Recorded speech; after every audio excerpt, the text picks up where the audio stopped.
Hey, how's it going? It's Steve Zalunardo here with Remax Experts Zalunardo Associates. It's Monday morning. Actually, this week we're in Blue Mountain. We're doing our business planning for 2024. This is the week where we determine how our approach is going to be in for 2024. We're looking at obviously the market in general. Is the market going to be up? Is it going to be down? Is the housing going to be up? Is the housing going to be down? What's the predictions with the interest rate? How is that going to affect going forward with our buyers? Clearly, right now we're having a constraint on buyers' affordability. Is that going to get better? I'm not sure. So this next few days is going to be heavy, intense brainstorming, and then also a business plan for 2024 comes out of this week. So which is great. But let's get into inventory today. We're at 16,274 units, 820 sales. So there was a little bit of an uptick in sales. What we saw too, to be honest, is we were talking about it even last night because we stayed up to about 2 a.m. just chatting about what we've been experiencing in the market. It's like a sputter where we had this January that came in very soft, and it was like a sputter of activity. Then it became very aggressive between, like, say, Feb, March, April, May, into June, and then we started seeing a sputtering game where it was like activity one week and then no activity, offers and offers being taken, and then no offers and no offers being taken on separate weeks. And this is what we're currently seeing right now, where we are sputtering on a few listings, and then ultimately we'll get a few more that sold. Like, we sold 2 over the weekend. One of them is a property, a condominium that we had sold twice prior, and then it sat on the market for a while at the same price and didn't get any offers, and then we just sold it conditional over the weekend, and then we got another offer on one of our larger properties, and so that looks like that deal will get done too. But it was like a sputtering game. So this is what we're kind of seeing right now.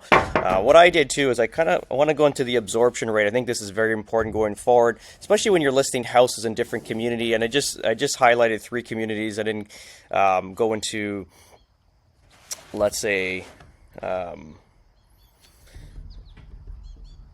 like very in depth in every community. I just did Kleinburg because obviously my office in Kleinburg, did Bolton because it's just an adjacent neighborhood where the affordability is a lot better than Kleinburg, and then I did all of Toronto. So what I'm looking for here is, they call it an absorption rate. It's basically amount of inventory in the market. So basically, if one house was not listed today, how many months would it take to sell off this current inventory at the pace of the sale mark, or the pace of the selling process right now? So if you went into, like, Kleinburg right now is 5.2 months of inventory. It's actually down about a month since the last time we checked, about a couple of weeks ago. So that's actually good. So, but it's still 5.2 months of inventory. So that means if not one property is listed in the next, let's say, 5 months, it'll take 5 months to sell what's currently on the market at the selling pace. Because what it's doing is that in the last 6 months, there's only been 101 sales in all of Kleinburg, so which brings down that ratio of the 5.2 months of current inventory because it's a slower paced sale in Kleinburg.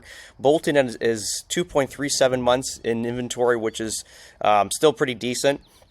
And then I did Toronto as a whole, but Toronto's like all of Toronto. It could be from Rexdale all the way down to Yorkville, but you're at 1.95 months of inventory. And what we can look here is that I did just one, basically an idea of how this looks through our programs here.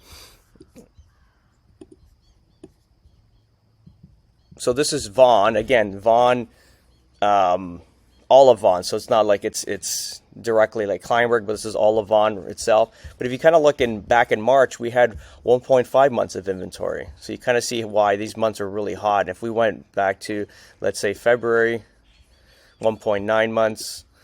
Let's look at April. April again was 1.5 months. You see the inventory is very short.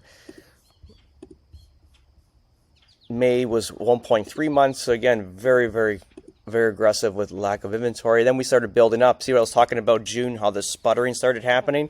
So we started gaining inventory at 1.9 months. And then July,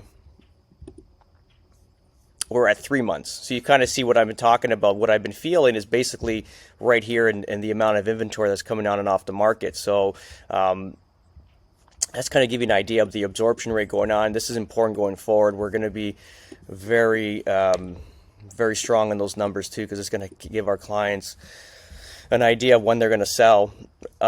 This is quite alarming to the job sector. Clearly, Tiff Macklemore, Bank of Canada the governor of the Bank of Canada, the guy that sets the policy rates, he's obviously wants job loss, and he got to raise interest rates and create job loss. That's how you curve inflation. So, I mean, it's definitely working. So, it says Canada is losing tens of thousands of construction jobs. So, basically, in July, there's 45,000 construction jobs lost.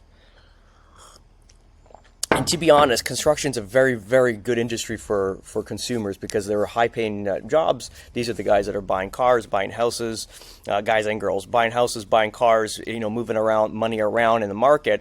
If you got 45,000 jobs lost in July, I mean that's huge. I don't know how much of that relates back to here in Toronto, but that's a massive number. I think it's 2.8% just in July. So, everything is starting to fall into place, and this is why we're here this week, and we want to know, we want to kind of figure out and brainstorm, how does 24 look? Are we going to into a massive recession?